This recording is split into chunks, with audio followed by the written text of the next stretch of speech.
Good morning students. Continuation with the circle. This is our fourth lecture. In last lecture we have seen that the tangent theorem. I hope you understand it and this lecture inside we will see the converse of tangent theorem. So the statement of tangent theorem was a tangent at any point of a circle is perpendicular to the radius at the point of contact. So in converse inside the statement will be the line perpendicular to the radius is at its point on the circle is tangent to the circle. Okay, so as per information we will draw the figure at first. So this is our circle.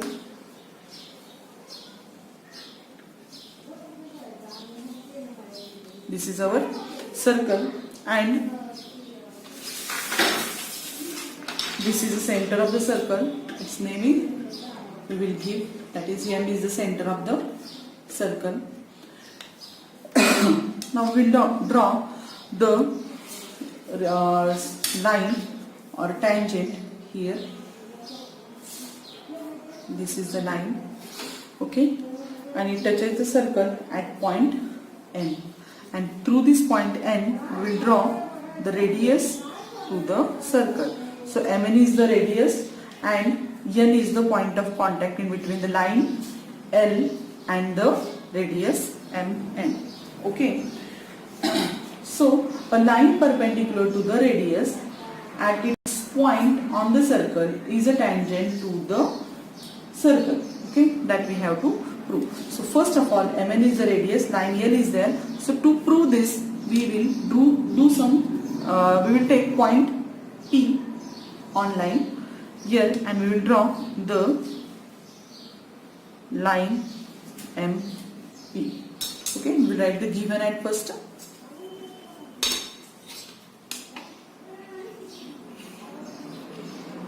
So given N is the center of the circle. Okay, what is given? M is the center of circle.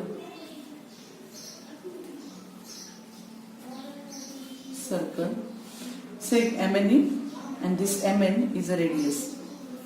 Say Mn is radius. Okay, and Mn is perpendicular on line L. Okay, otherwise line L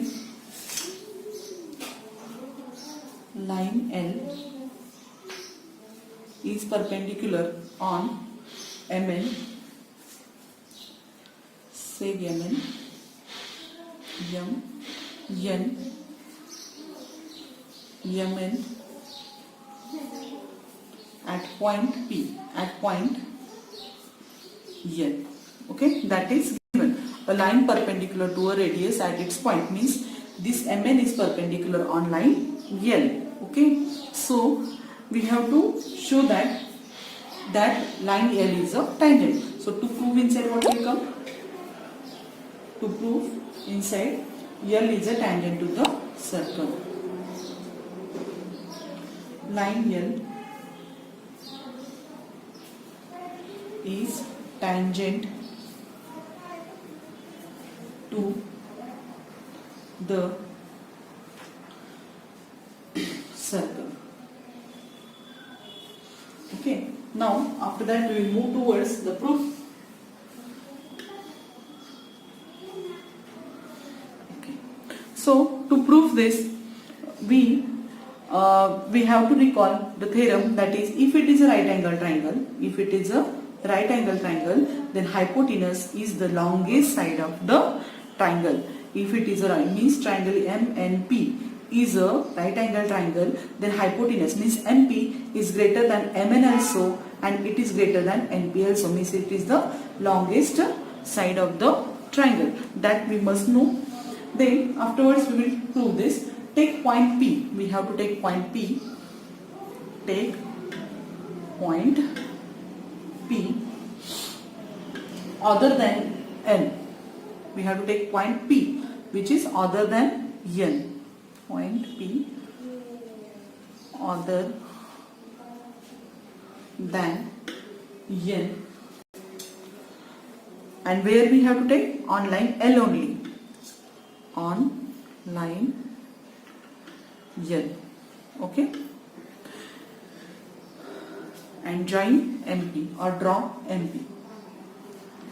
Draw seg MP. Okay, now in triangle MNP, in triangle MNP, in triangle MNP, MNP, N is a right angle, angle N is right angle. Okay, here it is right angle because here they told you that is it is perpendicular. Perpendicular means its measure is 90 degree. If it is a right angle, then MP is a hypotenuse, means the side opposite to the right angle is the hypotenuse. Therefore, seg MP is hypotenuse. Okay, and if it is a hypotenuse, it is greater than MN and so NP, just I told you before. So therefore seg MP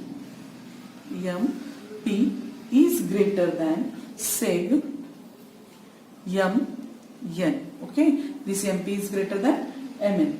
As MN is the radius, we know that MN is a radius, point P can't be on the circle. If MN is a radius, here we shown that MP is greater than MN, and here as seg MN is radius, MN is a radius, point P, this point P cannot be on the circle because it is MP is greater than MN. So MN, if MN is a radius, point P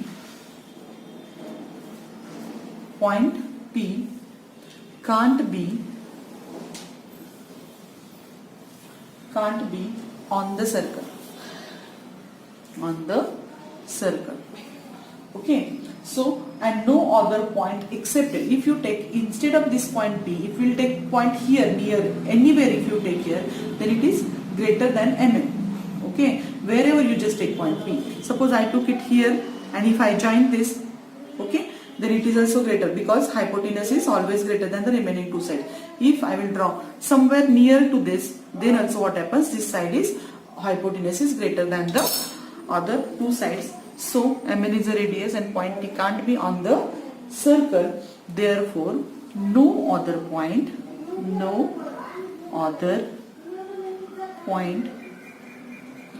except N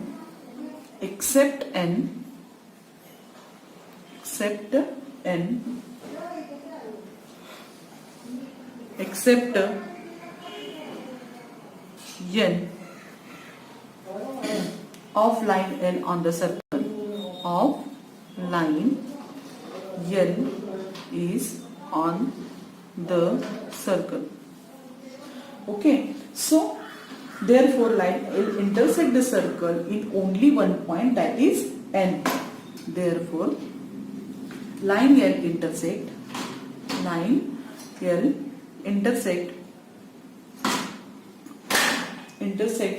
the circle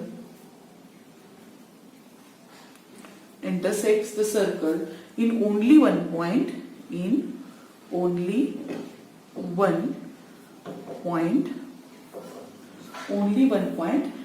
which is that point is point N.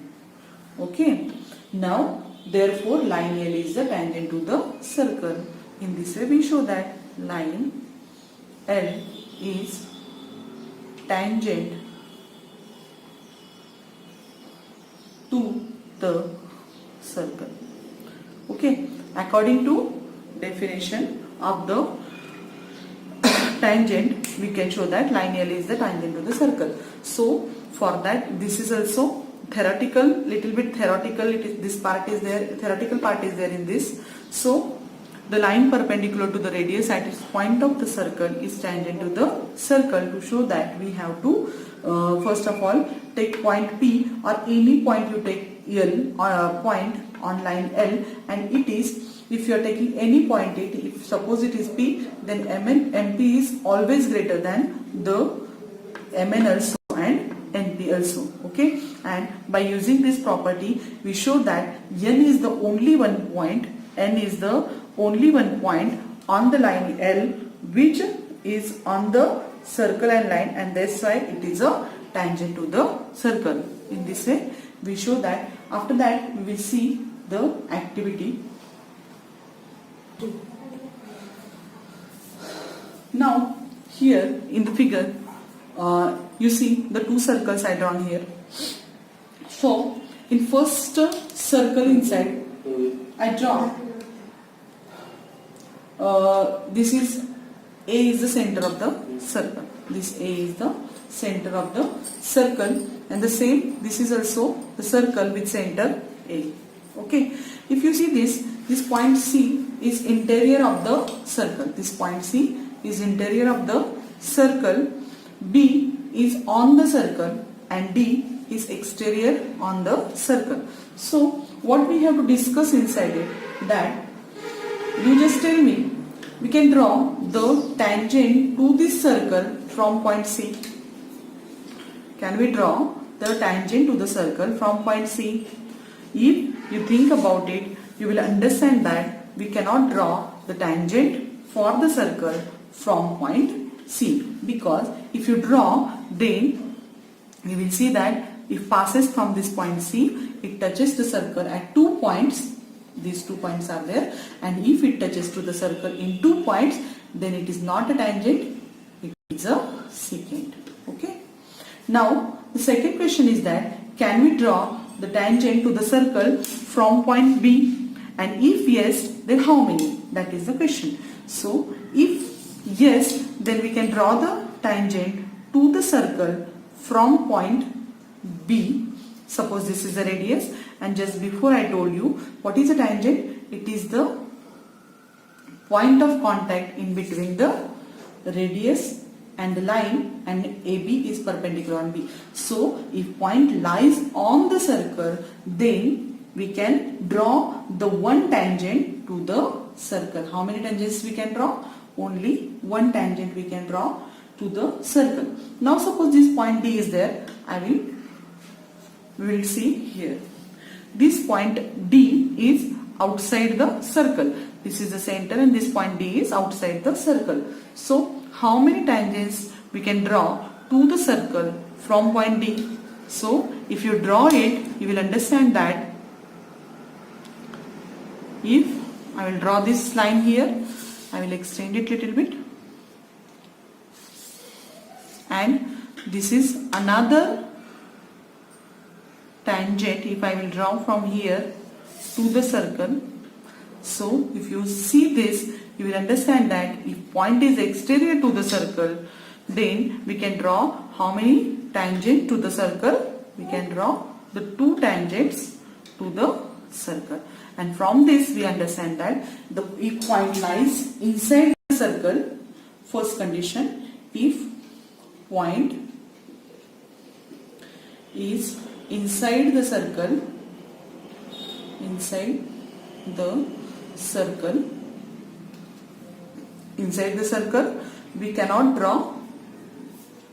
we can't draw tangent.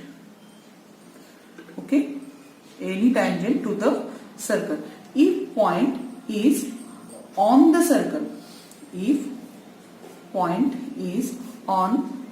circle, then we can draw a tangent or draw only one tangent to the circle. Okay, and third condition inside, if point is exterior to the circle, then we can draw how many lines, how many tangents? We can draw 2 tangents to the circle. Okay, now after this we will just discuss the tangent segment theorem. Okay.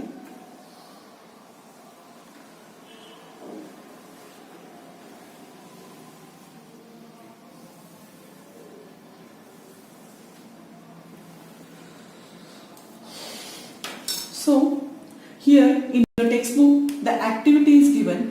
What is, and that activity is shown the tangent segment. That activity only is the tangent segment theorem. Tangent segment theorem. Okay. First of all, we will write the statement. What is the statement? Tangent segment. Tangent segment. Tangent segment drawn from an exterior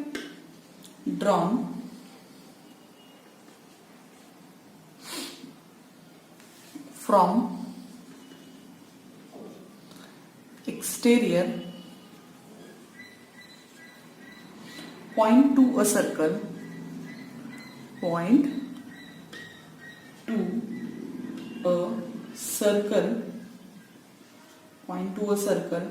are congruent.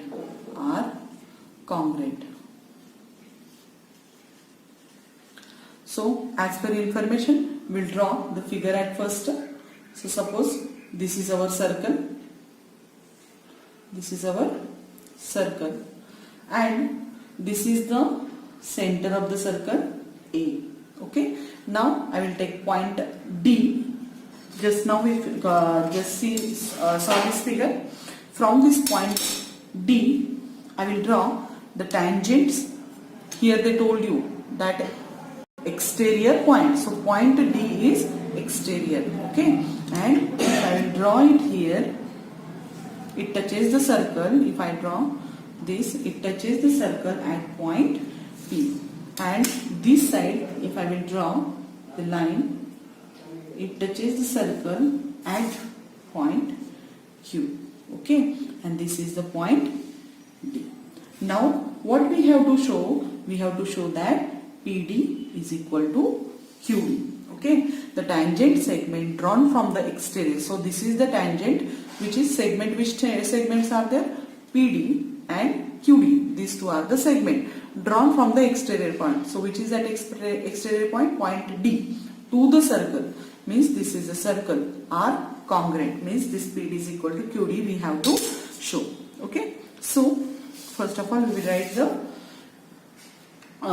write its proof. And they told you write its given and to prove also. So what will be the given? Okay. So the given will be D is a. So given will be for this tangent segment theorem, the given will be, what will be the given? Point D is exterior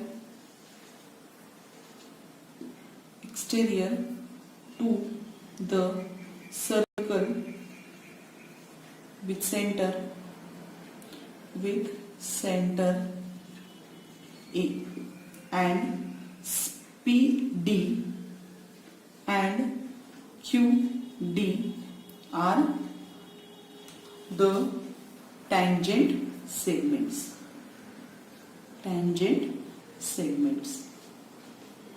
Okay. So, and what we have to prove? That tangent segments are congruent. So what to prove will be, we have to show that seg PD is congruent to seg QD. Okay.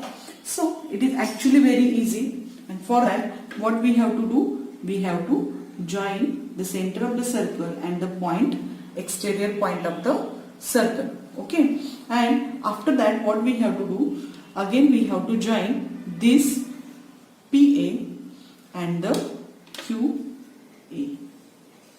Okay. If you join this, now there are two triangles. Which are these two triangles? APD and AQD. Okay, and simply if you show these two triangles congruent to each congruent to each other, and then by CSCT, AP is equal to CSCT, you will CSCT you can easily show the PD is equals to QD. Okay, so we'll start the proof.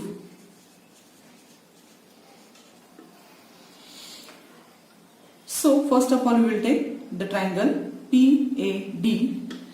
In triangle PAD and another triangle QAD. Triangle QAD. In these two triangles inside, this AP is congruent to AQ. What is the reason? Seg AP is congruent to seg AQ, and reason is the radii of the same circle. Okay, radii of the same circle. Okay, after that, if it is a tangent and it is a radius, this angle is 90 degree according to tangent theorem. Okay, so angle APD is congruent to angle AQD. The reason is the tangent theorem. Okay, and AD is congruent to AD, that is it is a common side. So we write here seg AD is congruent to seg AD, and it is the common side. In your textbook it is activity, and here the blank space given, and for this also blank space given, and there you have to fill this information. After that, from this is the hypotenuse, this is the one side, and this is a right angle triangle. Therefore triangle PAD is congruent to triangle QAD, that is by hypotenuse side theorem. Which theorem we are using here? Hypotenuse side theorem. Okay, so by hypotenuse side theorem, these triangles are congruent to each other, and here also the blank space is given in your textbook, and therefore PD is congruent to seg PD is congruent to seg QD, and reason behind it is that CSCT, that is corresponding sides of congruent triangle. Easily we can show the tangent segment theorem. Okay, means from this what we are understanding, if from same exterior point, if we draw the tangents to the circle, then two tangents are congruent to each other, means PD is equal to QD. Okay, in this way we completed the tangent segment theorem, and after that in next lecture we will see the solved examples based on this, and for that you just study this all and then only see the next lecture. Thank you.